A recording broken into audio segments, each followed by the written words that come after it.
Welcome, everyone, to our Sunday service.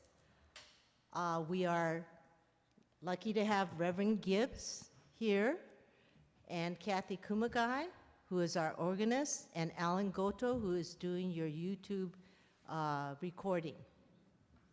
So first on the program is, I'd like everyone to stand, and we will do an opening meditation. Do not dwell in the past. Do not dream of the future. Concentrate the mind on the present moment. Namu Amida Butsu. Namu Amida Butsu. Namu Amida Butsu. Please be seated. Next we will have Sutra Chanting. And today it'll be Sei Ge. It is on page 39 of the Orange County book. And of course, Sensei will lead us in the chanting. Yes, thank you, Kathy. And you, those of you at home will see the sutra romanized on the screen.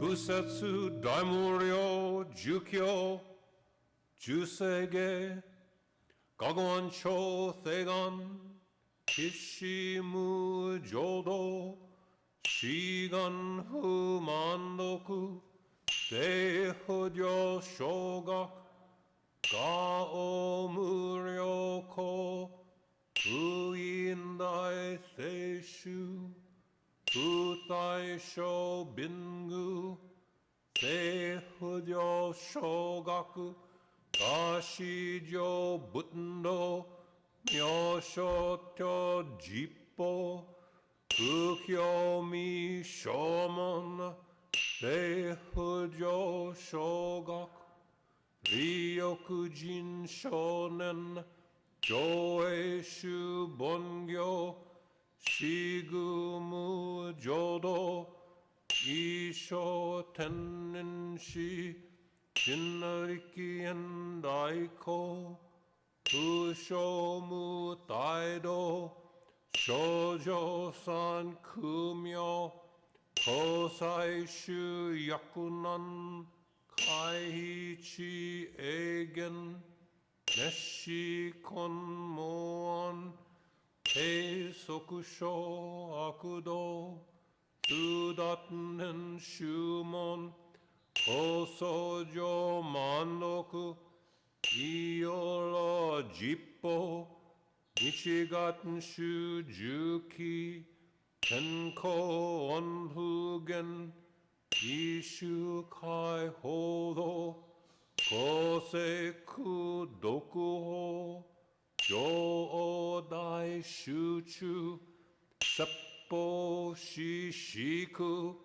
Kuyo Isaya Button Tu Sokushu Tokuhon Ganesh Yoman Tokui Sangayo Yobutn Mugechi Sudatmi Husho Sangaku Eriki Toshi Sai Shoson Shiganya Koka Daisen no Kondo Koku Sho Tenina O Chinmyoke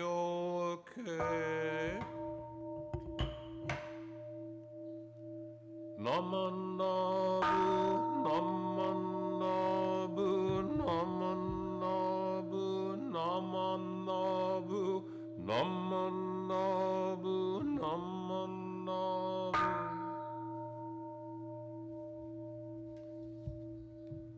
Ganiya Shikudoku Yodo Sei Isai Doden Modai Shina Onyo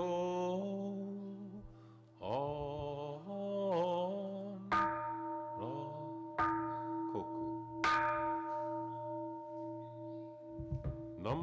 Buddhamanda, Namanda, Namanda, Namanda, Buddhamanda. Namu Amida Butsu, Namu Amida Butsu, Namu Amida Butsu, Namanda Butsu, Namu Amida Butsu, Namanda Butsu. Thank you very much, Sensei.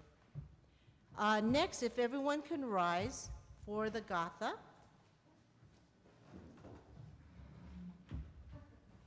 It'll be Namu Amida Butsu, and that is on page 136 in the service book.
If you could remain standing for the reflective reading, and that will be the 6 Paramitas on page 11. And that will be followed by Sensei's Dharma message today, which will be, every day is a good day.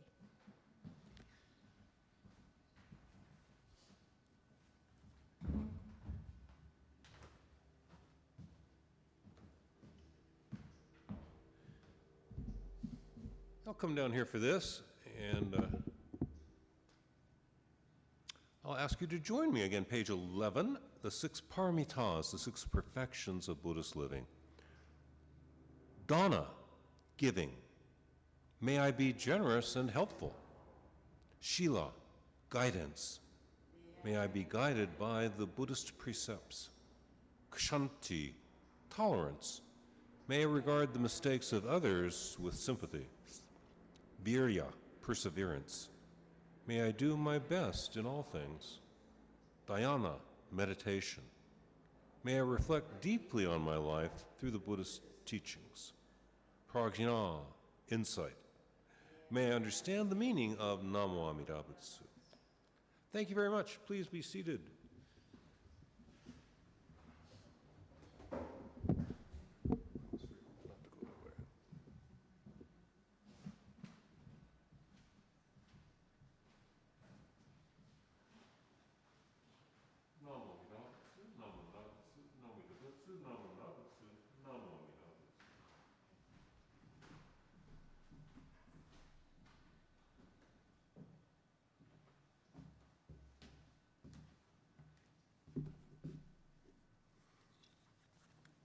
Again, good morning. Thank you for joining us. Thank you for tuning in. Thank you for being here, those of you who were able to be here. I speak to you 3 weeks after our Ohigan service, where we had the guest speaker, Reverend Amy Umezu. I speak to you 2 weeks after our Shotsuki Hoyo service, dedicated to those who passed away this month. And I speak to you on a regular day with no special observation. This is a regular day. Will it be a good day? I don't know. I don't know. Can we make it a good day by insisting that it's a good day? No, no. No, and yet, allow me to remind you of the standard English translation of an old Buddhist saying, which is, every day is a good day. Now there's a scroll in Chinese with this motto at our old tea house at Huntington Gardens. And if you look at the scroll, it says simply, one day love. Ichi nichi, nichi ski. In other words, it doesn't say that it's a good day. It says every day is there to be appreciated. Every day is there to be loved. Every day is there to be liked. It puts it back on us. Because the day, who knows? Who knows about the day? Unless we do something, unless we embrace life fully and live with some vigor. It's not saying in an objective sense that every day is a good day. It's saying that we can and should learn how to appreciate every day. And this is true. Every day is worthy of our appreciation. Will today be a good day? Will it be a good day for me? I don't know. But I'm glad I have this day. I'm glad I have this day. I wasn't sure, it wasn't for sure I was going to have this day when I went to bed last night. You know? I'm 73 years old, and in olden times, that was considered old. It is old. It's pretty old. Every day is extra at this age. Every day is extra for everybody. But if you tell yourself that when you're 25, it's kind of like some truism. It's not really, it doesn't cut into the heart. But when you're 73 or 75, it does kind of touch you. Every day is precious. Every day is to be valued. Every day is extra. Now, everything isn't equally pleasant every day. Every day isn't equally pleasant. Even for a 73-year-old man, every day is a possibility, nonetheless, of pleasure, a possibility of comfort, a possibility of warmth, acceptance, adventure, love. All these things are possible because today has come. Many of you are younger than I am. Some of you are much younger than I am. And you may have many, many days left to appreciate. Even so, when they're gone, you can never have them back. Each day presents several opportunities to be wholesome in one's behavior. Kusala, wholesome. Wholesomeness means to take care of oneself, take care of yourself, take care of oneself, and to be kind to others, to be good to others. If we miss the opportunity to be careful about our own well-being and to be kind to others today, it is gone. It is gone. There will be similar opportunities for some of those wholesome and kindly actions, however. Other of those opportunities are gone forever, you know. I remember 10 years ago, I was on a flight coming back from Hawaii, and it was almost gets into San Francisco at midnight, and then I have a 2-hour layover, and then I fly back to Portland, and we fly into we sat down in San Francisco, and we're going into in the terminal, and the stewardess just had this very soft, gentle voice, you know, and so on the way out of the cockpit, out of the way of the plane, I said, "You have a beautiful voice. I am so tired," and it was so soothing to hear your announcements. And you could see that really touched her, you know, really meant something to her. And, you know, another thing that meant to her, she noticed I didn't give her a business card. I didn't say, "Are you laying over?"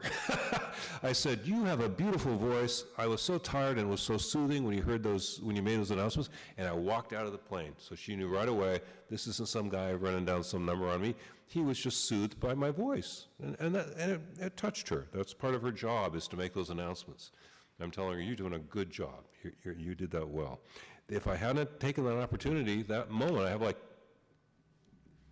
22 seconds between seeing her and walking out of the plane, it's gone. After 22 seconds, that wholesome behavior will never happen then. I lost that one, if I hadn't done it.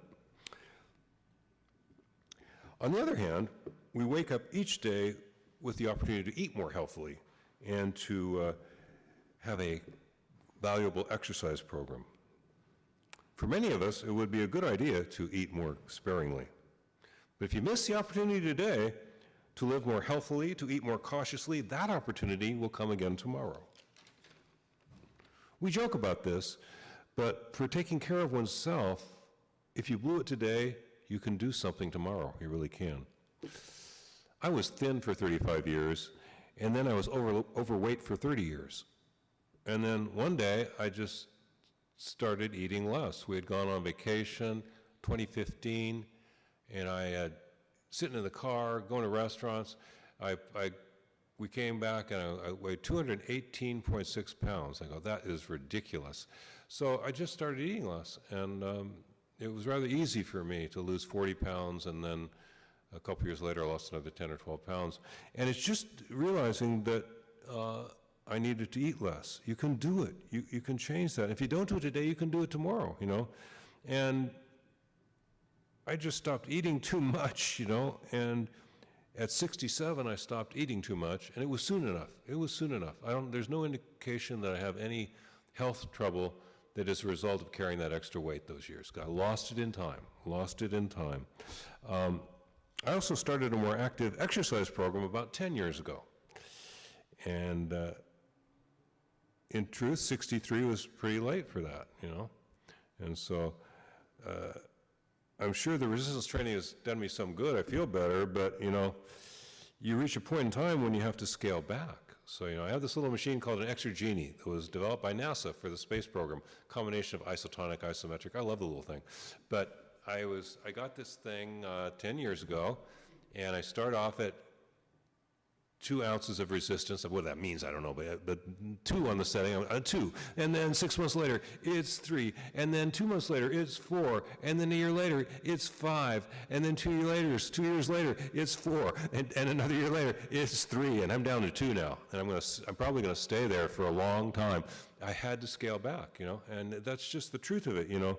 I waited a little long. If what I wanted to do was build muscle mass and it's too late for that. But I can keep healthy. It makes a difference. It makes a difference. One of the things I notice, you know, little things you notice, when every now and then you have the water jug in the refrigerator filled up really full, and it's hard to pour the water. And I just remember, well, this is a little bit inconvenient. And then I remember watching my mother pour milk, and you know, it was so heavy for her when she was my age. When she was 73, she was so weak and so thin that just lifting up that milk bottle and pouring was really hard. And I look at it and go, this is really heavy, but it's not a problem. So there is a benefit. There is a benefit in to try to take care of yourself, but it's never too late to do something. It really isn't. Another thing, I always wanted to play a musical instrument, and, you know, and a number of reasons that I didn't, but I may pick up keyboards. I may start playing piano, but if I do, you know what it's for? It's for slowing down cognitive loss. It's for fighting off dementia, and that's been shown. You know, the 2 things that absolutely help with Alzheimer type syndromes and the general cognitive decline that everyone goes through with aging is learning a new musical instrument. It has to be new. If you played piano as a kid, don't play piano. Play guitar, you know, whatever. It's got to be new, and that's the best thing. And the next best thing is a foreign language. And you know, you may remember 10 years ago there were all these computer games for people with Alzheimer's disease. Turned out none of those work at all. And there's one thing that works. It's funny. There's one game. It won't surprise you what the game is, but there's only one game that the research has shown does slow down cognitive decline, and maybe even prevent it, which is chess. Chess really helped, that complexity of thinking that stuff through.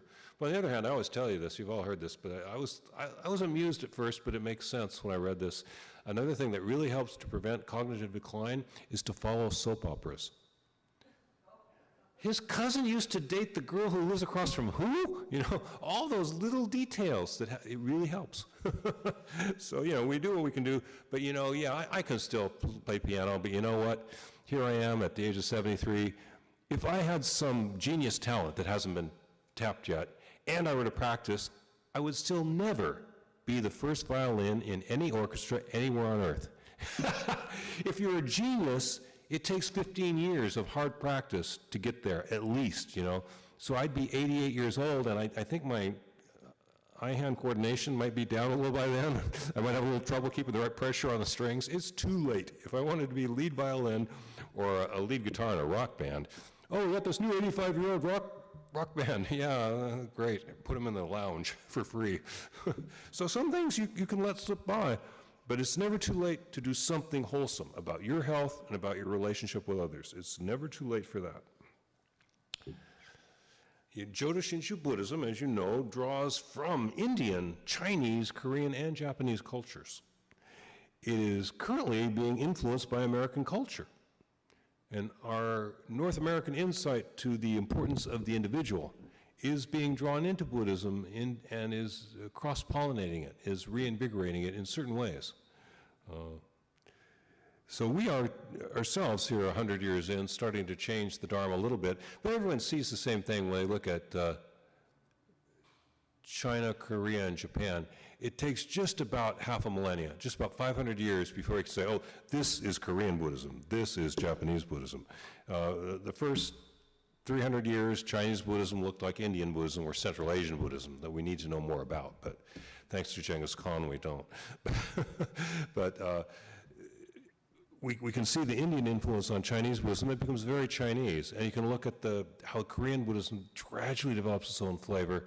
And you can even look in the art, as people point out. If you look at the early Buddhist art in Japan, it looks like the Korean art that Japanese tourists saw, Japanese priests studying over there saw, which was cave paintings. And so it's not very three-dimensional. It's less three-dimensional than later. It doesn't step out, because what they were looking at were carvings in rock. It was hard to do. They weren't looking at wooden statues, which were broadly three-dimensional. So, even in something like that, you see the cultural influences, and we keep them. We carry those influences with us.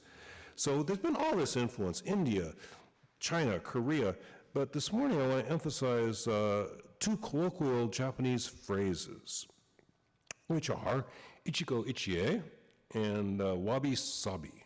So ichigo ichie means one meeting occurs only at one time, that each meeting is unique. You cannot redo a meeting, which is what I've been speaking about already.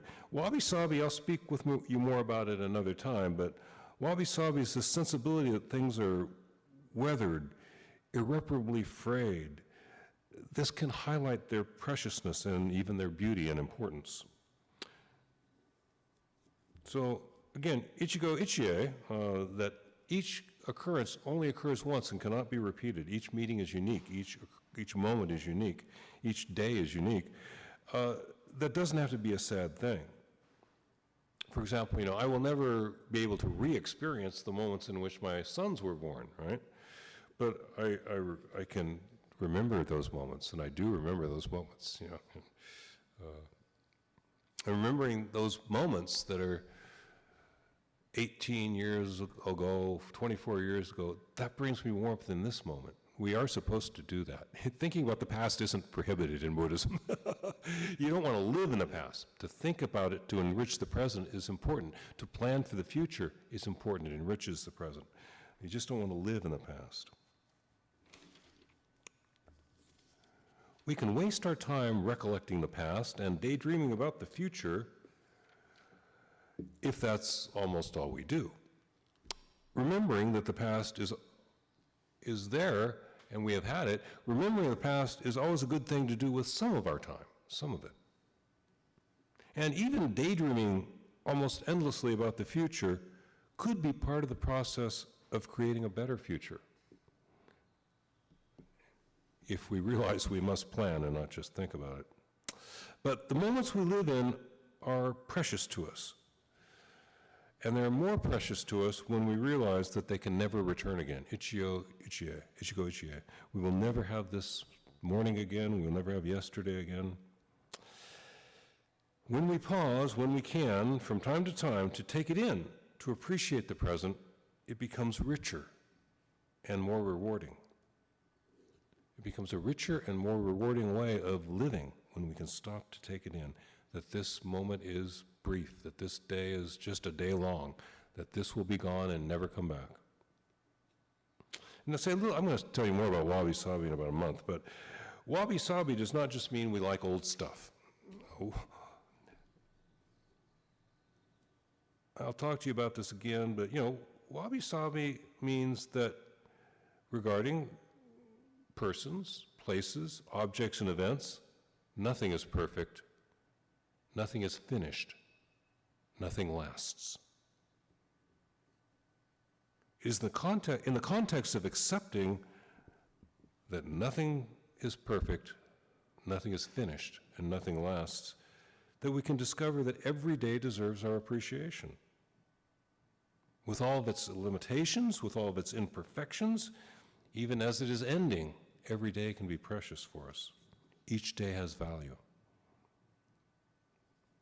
Is every day a good day? Well, not in a relative qualitative sense. I've had a few pretty bad days. Does every day have value? Yes. Do we learn from the days filled with trauma and suffering? Sometimes. Do we learn from experiences in which we are loved and supported and enjoying our lives? Absolutely, yes. You don't have to suffer to learn. That's some kind of a European illusion, some kind of a French vision that came to us.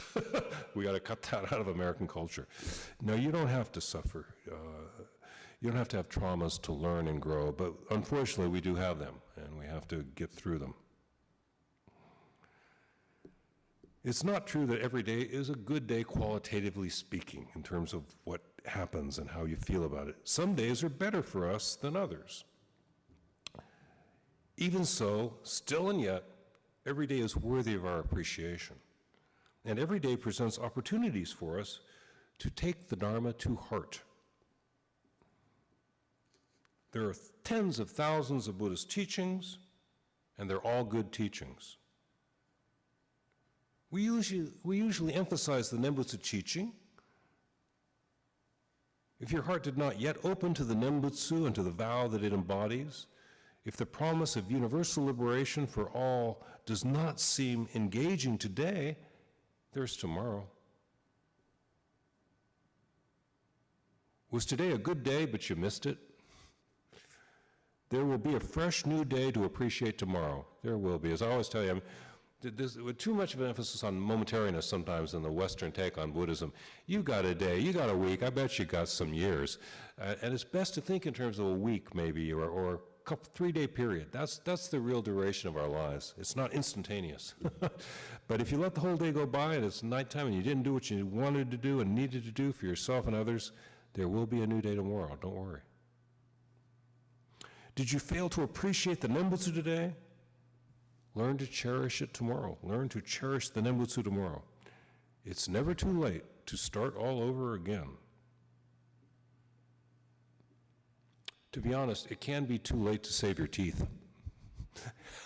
So brush your teeth, because the Buddha's not going to do that for you. It can be too late to brush your teeth, but it's never too late to trust the promise of universal liberation. It's never too late as long as there's another day coming, as long as we have one more day coming. It's not too late to trust in that promise of universal liberation, to engage as the Buddha does in this vision that we're all going over to the other side together, that the only way I can be okay is if everybody's okay, and not just people. Every living being has to cross into the light.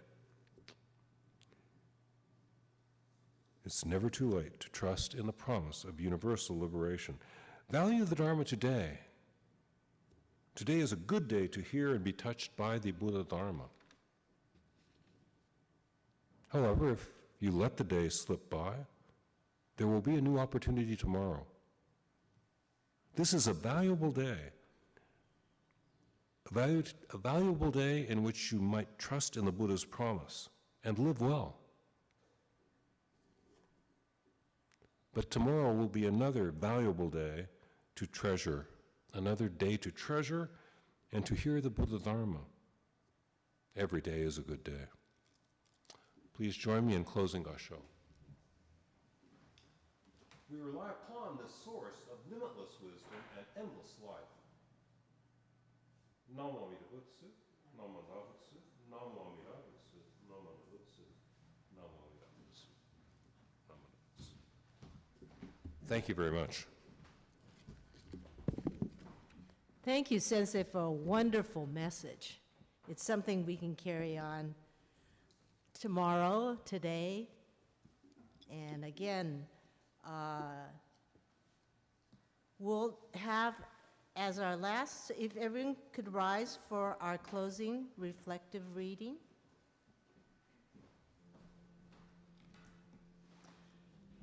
We must search for the inner light, which is the infinite Buddha within. Nobody can find the Buddha for us. Each person must find the Buddha within himself or herself. And when we find the Buddha, we realize that it was this Buddha, the great power of wisdom and compassion, that has been operating within us throughout timeless time. This is from the Heart of the Buddha Dharma by the former Bishop Kenyu Tsuji. Namu Amida Butsu. Namu Amida Butsu. Namu Amida Butsu. And everyone, if you could be seated. Now we'll have announcements. I know one thing is pickleball is not around today or Monday, but let me have Kathy Kumagai take over there. All right, hello. This weekend is the Federation of Buddhist Women's Associations Conference, and that my laptop is on right now, so I'm technically attending it while we're doing this service. But there have been many fantastic ideas and inspirations to help our sanghas live better, I don't know, lives as a sangha. And so hopefully we'll be sharing that in the coming weeks with the different groups here at the temple. We have a lot of events coming up. If you're not on our email list for our newsletter, you can email pasadenasangha@gmail.com to get on our newsletter, our weekly e-blast list.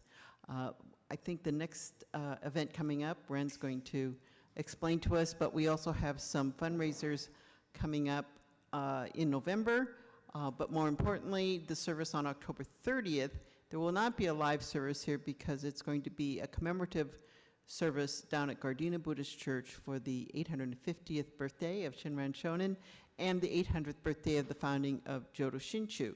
So we will try to show that service here in the Hondo, so if anybody would like to view it here and not view it from home, you can come watch it with us, or if you'd rather watch it in your pajamas and with your cup of coffee, that's also an option too.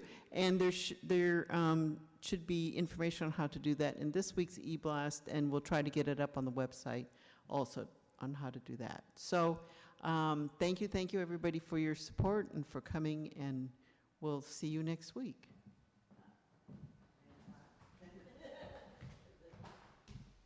Hi, Ren from Junior Y here. Next week, Sunday, will be the Halloween event. Although it'll mostly be for the children in the Dharma school, you can still relive that youthful experience of going through a haunted house, no matter how old you are. So I'd very much enjoy it if you could show up next week. I think there's also going to be like refreshments afterwards. Yeah. Thank you.